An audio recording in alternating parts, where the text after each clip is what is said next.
Welcome to Module 1 of the ANDVSA Statewide Primary Prevention Orientation.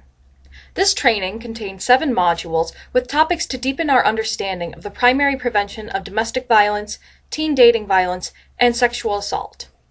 Through this orientation, we hope that you will have more tools and inspiration to enhance prevention efforts in your own community. This orientation is broken up into 2 parts.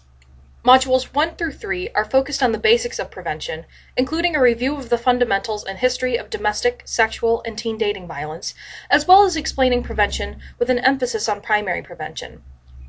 Modules 4 through 7 are more concerned with applying what was learned in the first 3 modules, covering how to plan for prevention in your community, developing effective strategies, and mobilizing your community. If you are taking the online course through the Canvas website, each module will end with a quiz to test your knowledge on what you just learned. In order to get a passing grade on a module, you must get at least 80% of the questions correct. If you don't pass the quiz, don't worry. You can retake the quiz up to 3 times. Once you have completed all of the modules, you will unlock the certificate of completion. Primary prevention is a very complex idea, and the information we present in this module is just the tip of the iceberg. If you want to get more in depth with any of the concepts presented in this module or other modules, we have provided a set of companion materials with links to external resources. In this module, we will emphasize the prevalence and impact of domestic violence, sexual assault, and teen dating violence in Alaska, and provide information about the services and systems that exist to address and end domestic violence in Alaska. But first, let's do a basic terminology review so that we can define some of the big concepts that we will be addressing in this orientation. First, let's go over what domestic violence is. When you hear about domestic violence, you might think about a situation in which a man beats his wife. While this is indeed an instance of domestic violence, the concept is much more complex. Domestic violence is a continuum ranging from a single episode of violence to occasional violence to chronic battering. In Alaska, this term goes beyond physical violence such as hitting or sexual coercion. An act of domestic violence could also be a burglary, trespassing, arson, the violation of a protective order, stalking, harassment, or a number of other crimes. Psychological abuse and controlling behaviors are also domestic violence. That could include isolating a partner by cutting them off from their social contacts or restricting access to resources such as bank accounts or other information. Acts of domestic violence can occur between family members up to the 4th degree of consanguinity or blood relation. This means that any act, attempt, or threat of force by any of these people in relation to a victim would be considered an act of domestic violence. Domestic violence can also occur between those who are currently or formerly related by marriage, so one's spouse's family and stepfamily, if they have one, is included in this definition. Within its definition, domestic violence also includes intimate partner violence, or an act of violence occurring between those who are or were engaged in a sexual relationship, heterosexual or homosexual. Lastly, domestic violence can occur between people who are living in the same household, even if 2 roommates are unrelated and are not engaged in a sexual relationship. Teen dating violence refers to any physical, sexual, psychological, or emotional violence within a dating relationship. An act of teen dating violence could occur in person or also electronically via cell phone or the internet, and may occur between a current or former dating partner. Now let's define sexual assault. Sexual assault refers to any attempt or act of unwanted touching of a sexual nature. That could include unwanted kissing, touching, or fondling, penetration with a finger or foreign object, or any form of intercourse, oral, vaginal, or anal. To understand sexual assault, we must also understand the role of consent. An act of sexual assault occurs when they are attempted or committed through some sort of force, threat, or intimidation when the perpetrator has been told that whatever they are doing is unwanted. If consent is not given, any act or attempted act of sexual nature is a crime. However, there are also some instances in which, even if consent is given, it may still be a crime. For example, if a person is intoxicated or otherwise mentally incapacitated, or if they are underage, they are unable to give consent in the eyes of the law. So now that we have defined what we mean by domestic violence, teen dating violence, and sexual assault, let's look at the factors that lurk beneath the surface of violence. Understanding oppression is key to understanding domestic and sexual violence because it helps us understand why violence occurs. Oppression refers to the act of giving power or privilege to a group at the expense of disempowering, marginalizing, silencing, and subordinating another. When one person exerts power over another through an act of domestic violence or sexual assault, they are oppressing that person.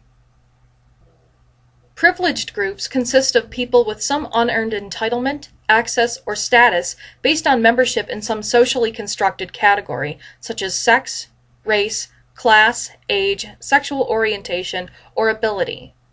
From this definition of privilege, we can derive a few different types of systematic oppression called isms: racism, classism, sexism, heterosexism, ageism, and ableism. Oppression isn't simply limited to these isms. At some point, everyone will find themselves in a situation in which they are in a non-power group, so everyone will feel the effects of oppression. This oppression is not just reinforced by individuals, but embedded into our culture, systems, and the environment in which we live. Often, little attention is given to shift systems, societal norms, and structures that perpetuate privilege, and therefore health and safety inequity.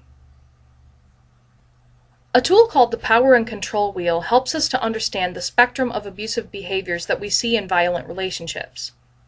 These behaviors are ways that perpetrators can manipulate their victims and get the upper hand in relationships, which include emotional abuse, or anything that someone does to make another mentally unstable; isolating behaviors, or enforcing views by cutting out those of others; minimizing, denying, and blaming behaviors; using children as leverage in a violent relationship or as messengers; economic abuse, such as restricting a partner's funds, preventing one from keeping a job, or taking their money; using privilege, whether it's male privilege, white privilege, or any other type of privilege to restrict the freedoms of others; coercion and threats; and intimidation, or anything an abuser can do to make another feel afraid.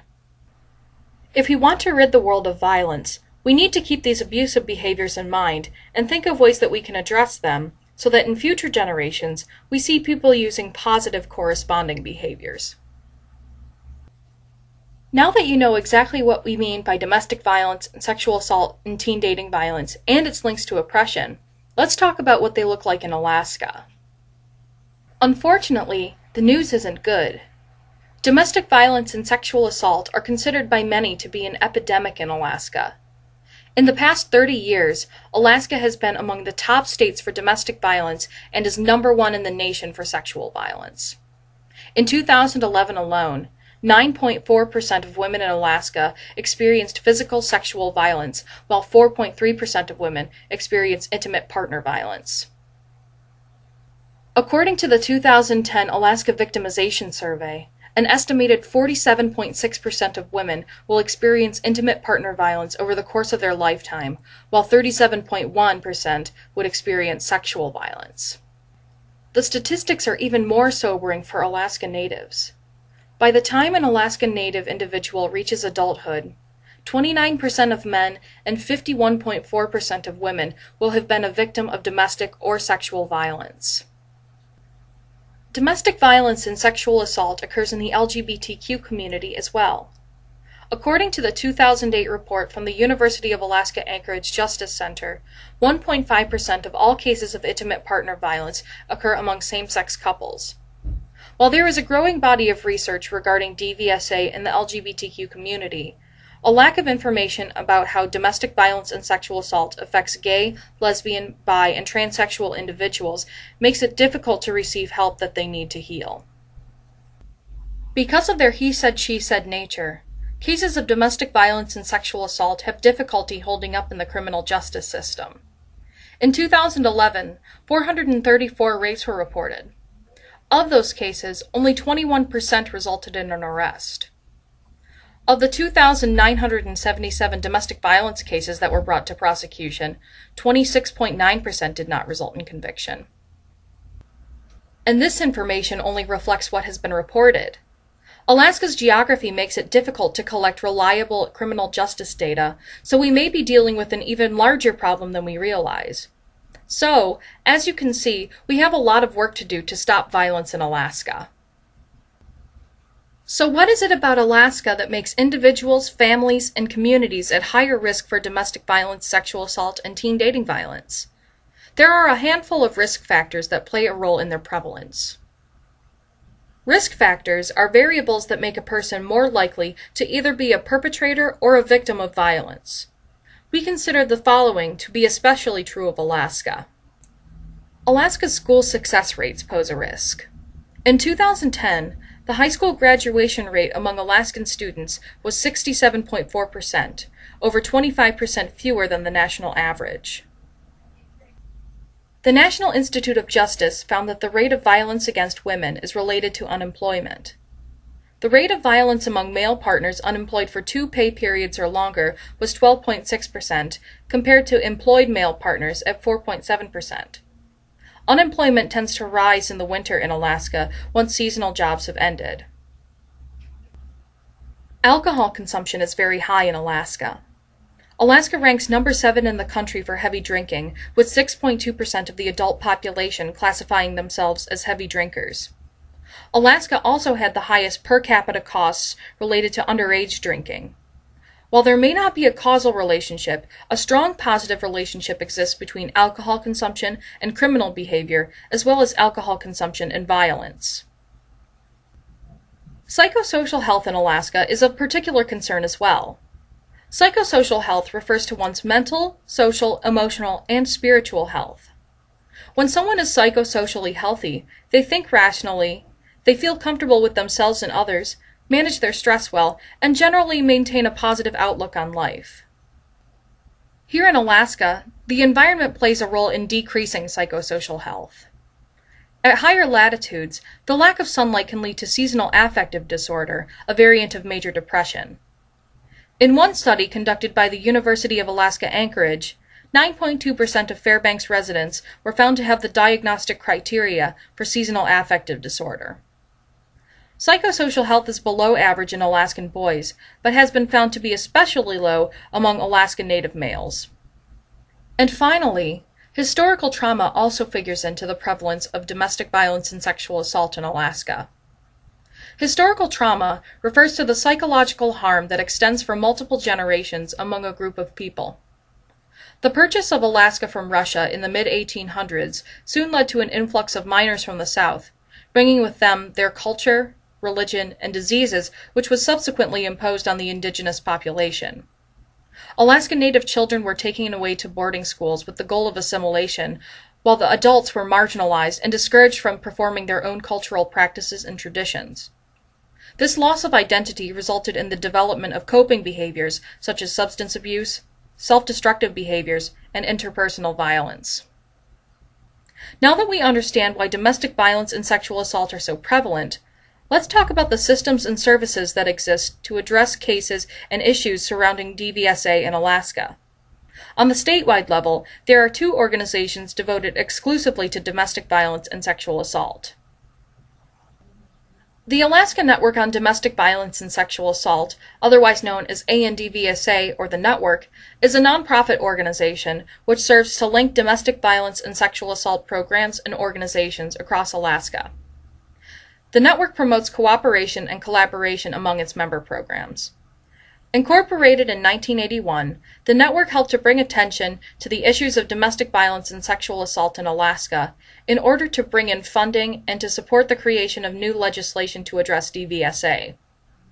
Currently, the network operates a number of statewide projects, including the Legal Advocacy Project, the Policy Project, the Training Project, and the Prevention Project.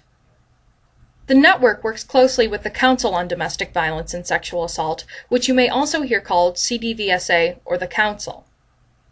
The Council is a 7-member body within the Alaska State Government's Department of Public Safety, whose mission is to provide safety for Alaska's victimized or impacted by domestic violence and sexual assault through a system of statewide crisis intervention, perpetrator accountability, and prevention services. The Council was created in 1981, and since then it has served as a major funding source for shelters, batterers intervention programs, and counseling centers that work with DVSA victims all over the state. The Council also dictates the standards for DVSA programming throughout Alaska. These two organizations work together with partner organizations statewide, such as the Alaska Department of Health and Social Services, the Department of Public Safety, the Alaska Institute for Justice, the Alaska Native Tribal Health Consortium, as well as many others, to provide training and support for those working with issues related to domestic, sexual, and teen dating violence, as well as to guide prevention work in the state. These partner organizations are not exclusively devoted to DVSA work, but often work with these issues as they relate to their missions. Locally, there are several programs that serve individual Alaskan communities to ensure that survivors of domestic and sexual violence get the help that they need. Some programs provide outreach to rural communities as a means of overcoming the issues that Alaska's geography creates. For example, Aware in Juneau offers services to 9 rural communities in northern southeast Alaska, while the Tundra Women's Coalition in Bethel serves the Yukon-Kuskokwim Delta area. The Alaska Network on Domestic Violence and Sexual Assault has member programs in Anchorage, Barrow, Bethel, Cordova, Dillingham, Fairbanks, Homer, Juneau, Kenai, Ketchikan, Kodiak, Kotzebue, Nome, Seward, Sitka, Unalaska, and Valdez. These organizations provide services such as shelter for survivors of violence, counseling services, bystander and batterers intervention programs, primary prevention programming, and more. Together, the network, the council, local DVSA organizations throughout the state, and their local and state-level partners create a strong presence to fight against domestic and sexual violence in Alaska. And that wraps up our first module. For more information and resources on what you have just learned, be sure to check out the Module 1 section of the companion materials. Next up in the ANDVSA statewide primary prevention orientation, we will be introducing you to the concept of prevention and what it looks like in Alaska. If you are taking the online course on Canvas, please click Quizzes on the left sidebar to access the Module 1 quiz and test your knowledge on what you have just learned.